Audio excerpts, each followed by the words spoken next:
வணக்க மக்களே! இந்த உலகத்திலேயே ரொம்பவே பார்த்தோம்னா, யாராலயுமே குடுக்க முடியாத ஒரு பரிசு அப்படின்னு சொல்லலாம். அதையும் தாண்டி இந்த இருவருக்குள்ளயும் இருக்கக்கூடிய அந்த பந்தம் என்றென்றைக்குமே பார்த்தீங்கன்னா மாறாதது. எவ்வளவோ கோபம், அழுகை, விரக்தி அப்படின்னு வந்தாலும் கூட, இவங்களுடைய மடியில படுத்தோம்னா நம்மளுடைய அவ்வளவு சோகங்களும் நம்மளை விட்டு காணாமல் போயிடும் அப்படின்னு சொல்லலாம்.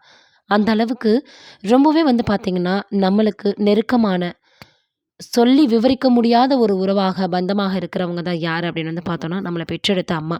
இங்கே அப்படிதான் ஒரு குழந்தையை பெற்றெடுத்த அம்மா முதல் முறையாக பிரசவத்திற்கு அப்புறமாக அந்த குழந்தைக்கு முத்தம் கொடுக்கும்போது, அந்த குழந்தையினுடைய ஒரு ரியாக்ஷன் எப்படி இருக்குன்றத பார்க்கும் பொழுதே நம்மளுக்கே மெய் சிலிர்க்குது.